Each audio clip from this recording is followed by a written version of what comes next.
स्वागत है दोस्तों आपका हमारी एकेडमी में। ज्योग्राफी सेक्शन पे आज हम जो बात करेंगे वो बात करेंगे चट्टान पे।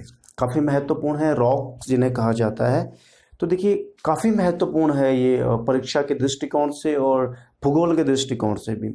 अभी तक आप लोगों के जो कमेंट हैं उन्हें देख के बड़ा अच्छा लग रहा है कि आप लोग बिल्कुल फैमिली की तरह साथ हैं हमारे, और बने रहिए यूं ही और कमेंट करते रहें जो भी आपको समस्याएं आती हैं, ठीक है ना। और लाइक जरूर करें, चैनल को सब्सक्राइब करें और ज़्यादा से ज़्यादा शेयर करें। तो बढ़ते हैं आगे। चट्टान आज हमारा टॉपिक है। दरअसल चट्टान होता क्या है, ध्यान रखें। जो पृथ्वी की सतह है, पृथ्वी की सतह है, यूं कहें पृथ्वी की सतह के नीचे और ऊपर जो ठोस भाग होगा, ध्यान रखें नीचे भी और ऊपर भी जो ठोस भाग होगा उसे हम क्या कहेंगे, उसे हम चट्टान कहेंगे या रॉक कहेंगे, है ना। चट्टान या रॉक जिसे हम कहेंगे, ठीक है ना। पृथ्वी की सतह के ऊपर भी और नीचे भी। इससे पहले कि हम आगे बढ़े, एक चीज और बताना चाहेंगे जो एग्जाम के पॉइंट ऑफ व्यू अमूमन एग्जाम में पूछा जाता है कि जो हम कहते हैं ना भूपर्पटी जो होती है, भूपर्पटी पृथ्वी का जो निचला जो सतह होता है, धरातल से नीचे की जो जगह होती है, उस क्षेत्र की बात हो रही है, इस क्षेत्र की बात हो रही है। तो इस क्षेत्र में क्या होता है कि जो 8 तत्व पाए जाते हैं, मुख्य रूप से कितने तत्व पाए जाते हैं, 8 तत्व पाए जाते हैं। और इन तत्वों में सबसे ज्यादा कौन पाया जाता है, वो पाया जाता है ऑक्सीजन, पाया जाता है ऑक्सीजन सबसे ज्यादा पाया जाता है। तकरीबन 46% की मात्रा में ऑक्सीजन पाया जाता है। ऑक्सीजन के बाद जो पाया जाता है सिलिकॉन पाया जाता है तकरीबन 27%, और उसके बाद जो पाया जाता है एल्यूमिनियम, ठीक है ना, जो पाया जाता है 8%, ठीक है। तो मुख्य रूप से एक प्रश्न बनता है कि पृथ्वी की सतह पर या पृथ्वी के भूपर्पटी पर सर्वाधिक मात्रा में पाए जाने वाला तत्व कौन सा है, वो 46% है। एक चीज कंफ्यूजन ना रखें हमेशा, क्योंकि पृथ्वी के वायुमंडल का जब हम संगठन करते हैं तो उसमें नाइट्रोजन सर्वाधिक मात्रा में पाया जाता है, इसलिए कंफ्यूजन ना हो, इसीलिए ये बताया जा रहा है कि ऑक्सीजन सर्वाधिक मात्रा पे पाया जाने वाला, पृथ्वी की सतह पर पाया जाने वाला जो तत्व है, भूपर्पटी में पाया जाने वाला तत्व है, वो सर्वाधिक है, वो ऑक्सीजन है, ठीक है ना। उसके बाद जो है सिलिकॉन और एल्यूमिनियम आता है। तो चट्टानें क्या है, चट्टानें क्या है कि जो पृथ्वी की जो सतह के पास जो ठोस क्षेत्र है, ठीक है ना, ठोस क्षेत्र है, उसे हम क्या कहते हैं, ऊपर और नीचे जो ठोस क्षेत्र है उसे हम चट्टान कहते हैं, सामान्य भाषा में यूं कहें। अब देखिए चट्टानें जो है वो 3 प्रकार की होती हैं। कितने प्रकार की होती हैं, 3 प्रकार की होती है। जो ठोस भाग है वो चट्टान है। पहला जो है वो है आग्नेय, आग्नेय चट्टान या इग्नियस रॉक जिसे कहते हैं, ठीक है ना। दूसरा जो इसमें है अवसादी, अवसादी चट्टानें यानी सेडिमेंट्री रॉक। तीसरा जो इसमें है वो है रूपांतरित और या कायांतरित भी कहते हैं इन्हें, कायांतरित चट्टानें, कायांतरित चट्टानें, ठीक है ना, मेटामॉर्फिक, मेटामॉर्फिक रॉक, ठीक है जी। ये 3 मुख्य रूप से जो चट्टानें हैं वो पृथ्वी किस सतह पर पाई जाती है, पृथ्वी पर पाई जाती है, सतह से ऊपर या नीचे, पृथ्वी की सतह से ऊपर या नीचे जो ठोस भाग है। अब थोड़ा सा डायग्राम के थ्रू हम समझते हैं कि आखिर ये है क्या, ये किस प्रकार से ये बनती है। अगर हम देखें कि पृथ्वी के जो नीचे से है, नीचे से जो आता है पदार्थ, धरातल के नीचे से जो पदार्थ आया, जिसे ज्वालामुखी, ज्वालामुखी जो आया, ज्वालामुखी, तो ज्वालामुखी के निकलने वाला मैग्मा यानी लावा, जो लावा या मैग्मा होता है, वो मैग्मा क्या होता है कि निकलने के बाद, बहुत गर्म होने के बाद पृथ्वी की सतह पर आ जाता है, पृथ्वी की सतह पर गिर जाता है या उससे नीचे ही रहता है, तो उसको हम क्या कहते हैं, इग्नियस रॉक कहते हैं। ध्यान रखें इग्नियस रॉक होते हैं। अब दरअसल जब ये मैग्मा पृथ्वी के नीचे से आया, तो और जब ये धरातल पे आया, सतह पे आया पृथ्वी की, तो यहाँ पर मौजूद जीवाश्मों को ये बिल्कुल खाक कर देती है, जला देती है, इतना इसका टेम्परेचर रहता है। जो भी इसके मार्ग में आएगा बिल्कुल राख हो जाएगा, है ना। तो तो इसी प्रकार से इस आग्नेय शैलों में क्या होता है, आग्नेय चट्टानों में जीवाश्मों का अभाव होता है, ठीक है ना, जीवाश्मों का अभाव होता है। तो इस प्रकार ये आग्नेय चट्टानें बनती हैं, ठीक है ना। अब क्या होता है कि आग्नेय चट्टान, जो आग्नेय चट्टानें हैं, कुछ समय बाद जो आग्नेय चट्टानें हैं वो टूटी और एक स्थान से दूसरे स्थान पर गई, तो उनसे एक परतें बनती है, ठीक है ना, परतदार चट्टानों का निर्माण होता है। इस प्रकार से परतदार चट्टानें का निर्माण होता है। ये चट्टानें कहलाती हैं अवसादी, ठीक है ना, अवसादी चट्टानें। अवसादी क्यों कहते हैं, क्योंकि अवसादों से बन रही है। ये चट्टानें चूरा चूरा हो गई, आग्नेय चट्टानें जब कमजोर होगी, चूर चूर हो गई, तो एक स्थान से दूसरे स्थान नदी के बहाव के द्वारा या हवा के द्वारा या अन्य माध्यमों से जब वो जाती हैं तो परतों में बिछ जाती हैं।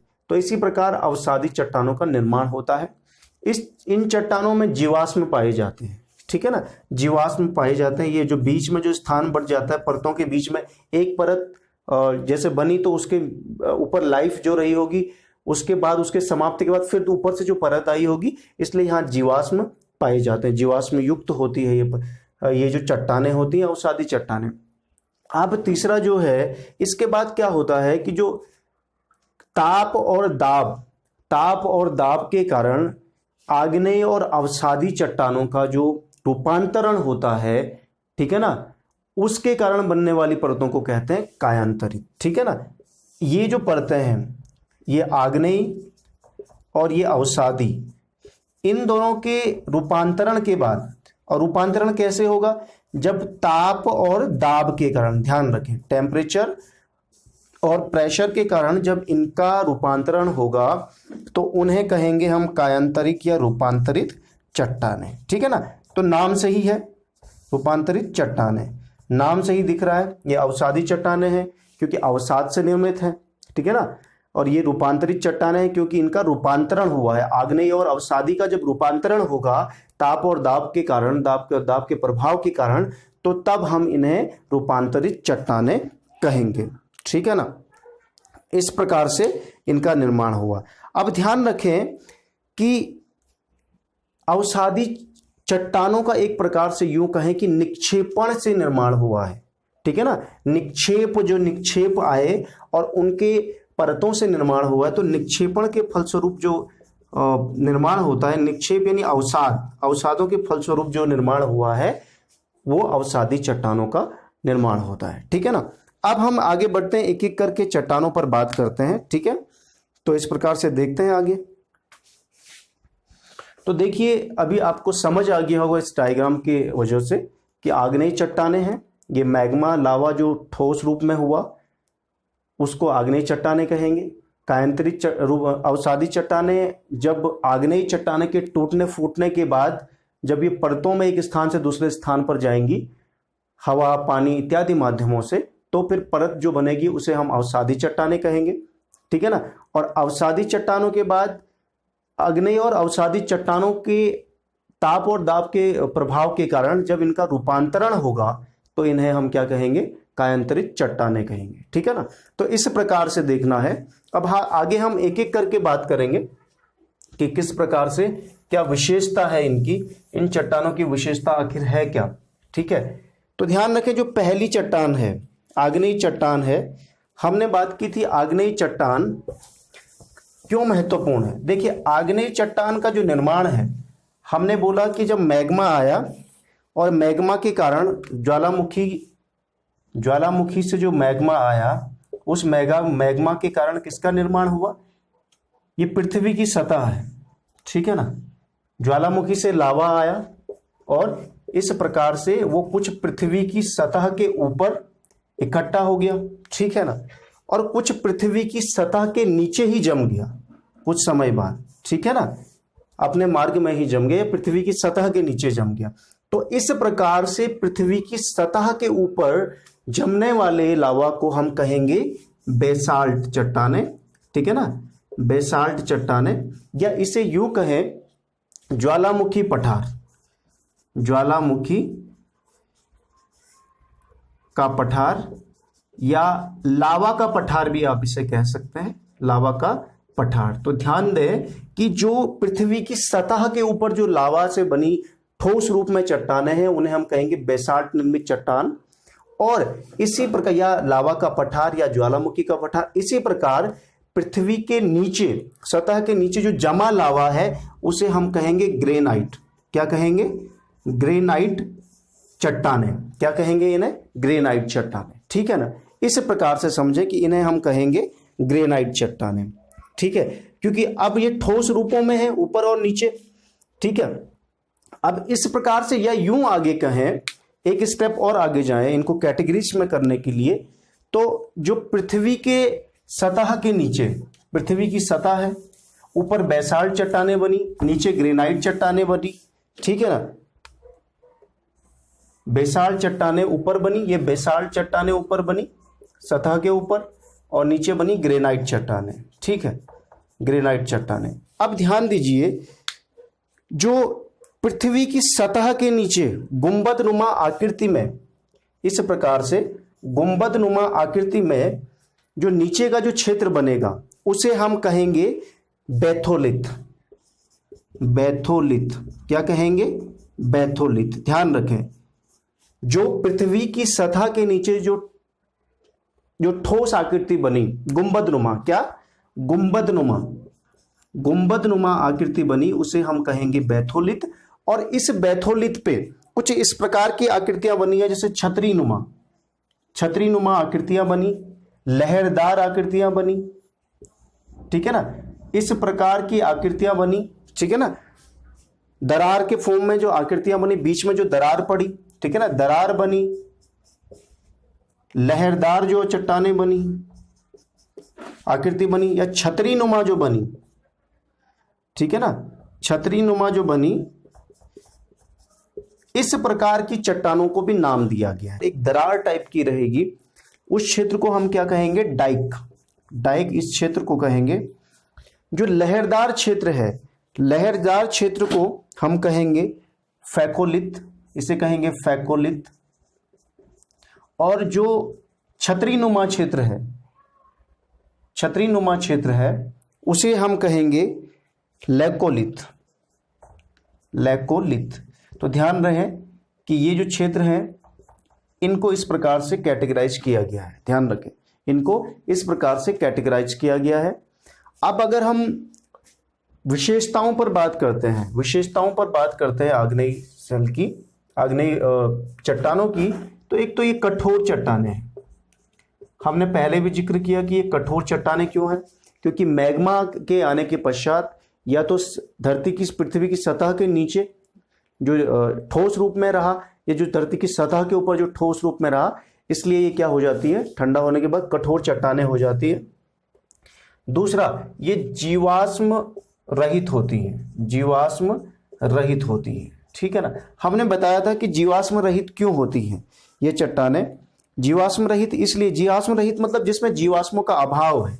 ठीक है ना, जिसमें जीवाश्मों का अभाव है, जहां जीवाश्म नहीं होते हैं। उसका वजह क्या है? जब हमने बताया कि मैग्मा के, लावा के बाहर आने के फलस्वरूप, ज्वालामुखी से लावा के बाहर आने के फलस्वरूप जो भी चीजें हैं वहां पर, जो भी जीवाश्म के फॉर्म में होंगे वो सारे राख बन जाएंगे, इसलिए यहां पर जीवाश्मों का अभाव पाया जाता है। ठीक है ना।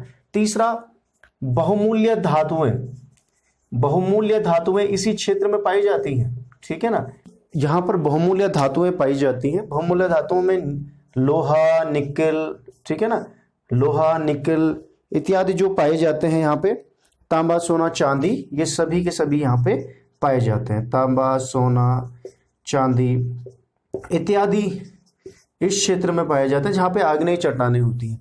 अगर उदाहरण के लिए देखें हम, तो दक्षिण भारत का जो तटीय, दक्षिण भारत है, जो दक्षिण भारत का जो क्षेत्र है जहाँ पर ये क्षेत्र पाया जाता है और जहाँ पर ये मिनरल्स पाए जाते हैं, उसके साथ साथ छोटा नागपुर जो प्लेटो है, छोटा नागपुर का पठार है, उस क्षेत्र में भी ये चीज़ें पाई जाती हैं। ठीक है ना। तो इसके साथ साथ हम बात करेंगे, अब हम बात करेंगे अवसादी चट्टानों के प्रॉपर्टीज पे, है ना। तो अवसादी चट्टानों की सबसे पहली प्रॉपर्टी तो यही है जी कि वहाँ पर जीवाश्म पाए जाते हैं। उसका कारण क्या है? देखिए, पहली प्रॉपर्टी तो यही है कि जीवाश्म युक्त चट्टान है ये, जीवाश्म युक्त चट्टान, ठीक है ना, युक्त चट्टान। वजह क्या है उसकी, जीवाश्म युक्त चट्टान होने की वजह क्या है? देखिए हमने बताया था कि ये परतदार होती है, एक परत बिछती है, फिर उसके ऊपर जैसे इस प्रकार से एक परत बिछी, उसके ऊपर से जो पेड़ पौधे वगैरह जानवर जो भी थे प्राणी, फिर जब दूसरी परत बिछी तो ये दब गए उसके नीचे, फिर इसी प्रकार से ये क्रम चलता रहा, ठीक है ना। तो जब इस प्रकार का जो क्रम चलेगा और इसके फलस्वरूप जो अवसादी चट्टानों की जो लेयर होगी उनके नीचे जीवाश्म पाए जाएंगे, ठीक है ना।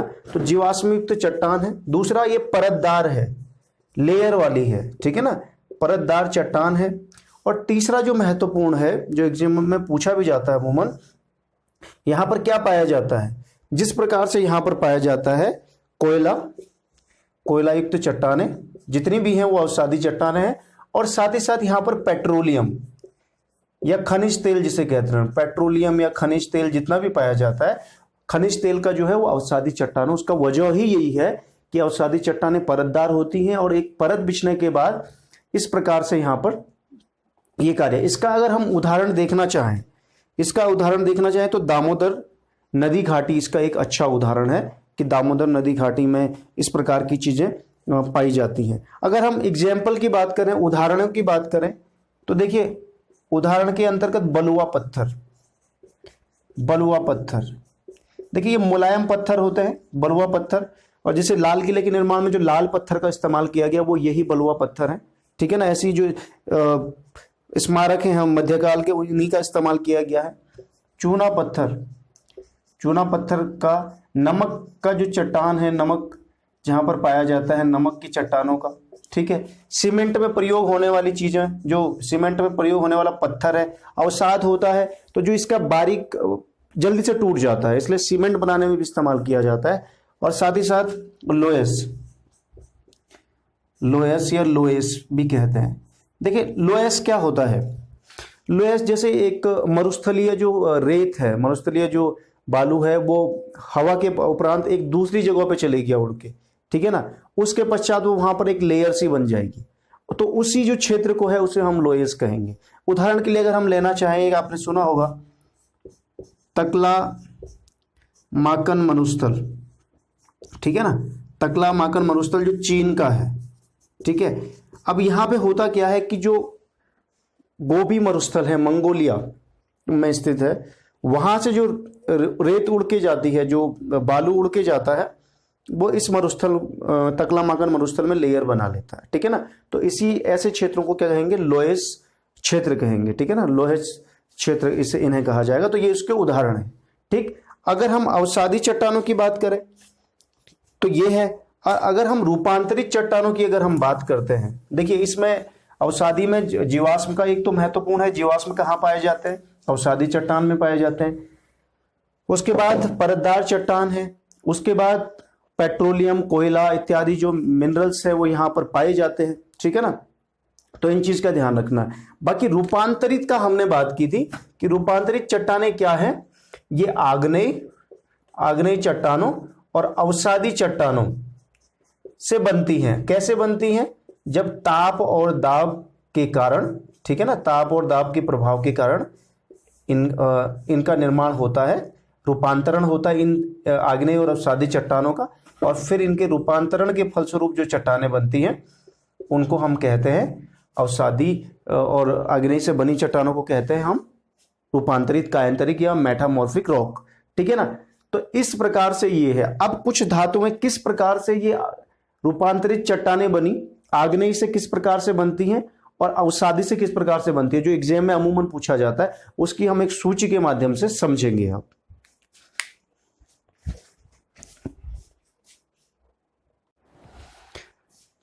आग्नेय चट्टानें किन कायांतरित चट्टानों में परिवर्तित होती हैं, इग्नियस रॉक्स किन कायांतरिक चट्टानों में परिवर्तित होती हैं। तो इस पे देखिए, जो ग्रेनाइट है, ग्रेनाइट का जो परिवर्तन होता है वो नीस में, ठीक है ना, किस में परिवर्तन होता है, नीस में। याद रखिए एग्जाम में क्वेश्चन बनता है इनसे, ठीक है ना।